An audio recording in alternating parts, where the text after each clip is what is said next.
yeah, it is worth noting the cases of vote buying we did hear about, particularly in relation to the Ekiti election, were said to have been taking place, meters away from the polling unit. Yeah. That indeed it was a distance away from where INEC officials were, yeah. But in some cases, like you said, was in the immediate environment of police officials. In fact, one policeman told me, he said, "You politicians, after when I go say na police corrupt." That was a strong word that oh, you people will not say we are the ones collecting Roger. Now see how people are buying vote. Now we know there's a problem. It started from Ondo. I was in Ondo too. They were sharing groundnut oil, Maggi, and something. They put it in a sachet. Then it moved into Anambra. Now we saw Ekiti. People were being paid 10,000 naira to vote. A family that has not eaten doesn't care who becomes governor.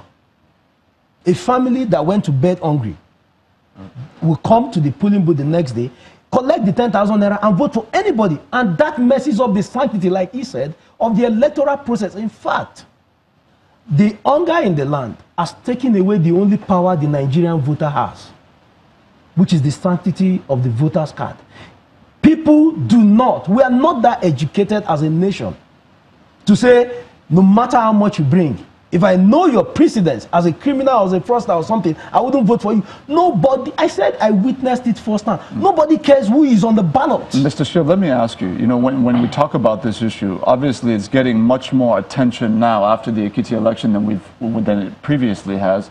Can you give us a sense of whether you think this is something that is essentially a current trend that is playing out, or something that realistically goes back to the inception of the Fourth Republic when you talk about the breakdown of education and some of these other factors that feed into it?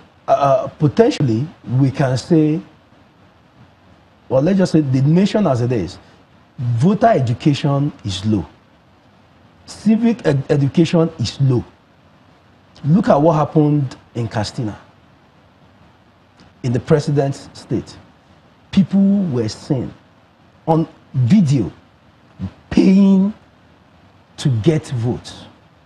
Now, if you ask if it's something that just started, Nigeria has just been adjudged as the world's capital for extreme poverty. It has never happened.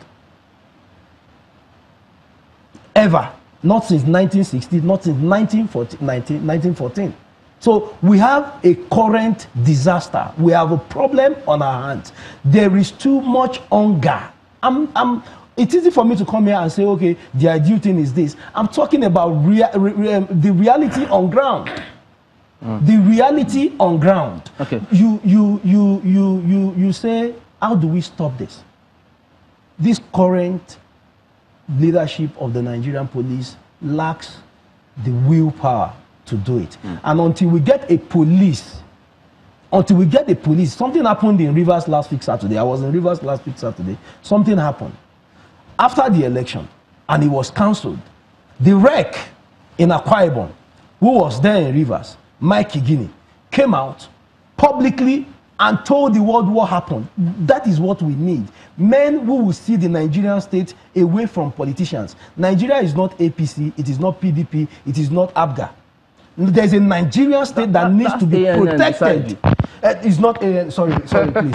Due apologies. It is not any political party. Any party in power is only given a mandate for a particular period of time. APC is in power today for 4 years. We should have a police force that will look the politicians in the face. So that then suggests, I mean, your example about Mike Igini, there's light at the end of the tunnel. So how many Mike Iginis do we have in INEC? We'll come to that. But Dr. Samuel, are you thinking, oh dear, what am I getting into as a new party, having highlighted this challenge for him?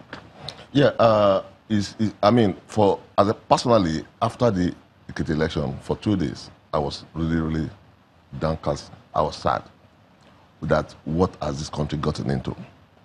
Because what is happening is a combination of a lot of factors, but primarily from the desperation of this current government to remain in power. I mean, we have gone to this cycle from 2014 to 2015, the eventual election. Nigerians wanted a change. There was no doubt about that. But the government didn't go, I mean, they did what they could do. but Nigerians still got what they wanted. But it seems that this current government has learned from the failures of the previous government, and they are doing everything, anything in their power to ensure that they remain in power, But despite what Nigerians want. If they say it takes two to tango, and you just said Nigerians wanted a change and they got what they wanted, so it doesn't then does that then mean that it depends solely on the government? Because what about the people? Don't the people have a bigger role to play? The people are saying that they don't want this change that they got. The vote buying? No, this government has failed Nigerians. No, but this government has seen the challenges for the elections, what we've experienced. So and now, how what we are seeing in all these elections is a reflection of what the government itself knows, that the people have turned against them, and they want to do everything to stay in power. How does that work? Because I mean, at the last elections, the one he saw in Anambra, it was more than one party that did it. The one in Ekiti, it was more than one party that engaged in it. So why do you then leave it at the doorstep? The one of Ekiti, let's say all the parties did it, but only one party had security to enforce it. Only one party in Rivers last week. Only one party. And Ajuri, you asked the question, how do we stop this? How do you, in all good conscience, see videos of a politician moving about with talks on an election day, from polling booth to polling booth, and a week after, he is still walking about free? No repercussion, nothing. Do you understand what I'm saying? Imagine if one person who was caught on camera in Rivers on Saturday is currently being prosecuted. Just one person. I mean, we're not saying people made things up. There were videos. Thugs were seen carrying ballot boxes in Rivers. Security men were seen being used by a certain political party. And up till today, not the security men, not the political party, not any of the players. I mean, these men are still going, talking and walking about freely. Yeah, that means that this current government is indulging electoral malpractice. That's the simple truth. Because I would expect a president at this age who already knows that, okay, I'm not just the president of Nigeria, I'm an elderly man, I'm a grandfather. You want to bequeath to the nation a sane system. So even if your party engages in electoral malpractice, you punish the person. Yeah, but you know, the thing about some of this is that we can't come to certain conclusions, such as electoral malpractice, if the court hasn't said otherwise. God bless you. Now, the court will not go and arrest people. What I'm saying, we're trying to find a solution. Remember, INEC also said that I'm not sure they named the security agency. They said security agencies. Now, when a REC, the Resident Electoral Commission, that's a state REC, comes on air and makes such a weighty allegation, they have videos of the agencies. Do you understand? Of the men, most of them were not covering their faces. But you heard the comment from the police saying, look, we as the police in the state, we're not party to any of those. And INEC too, in that same video, also thanked the police at some point. Some police. Now, INEC said their own police.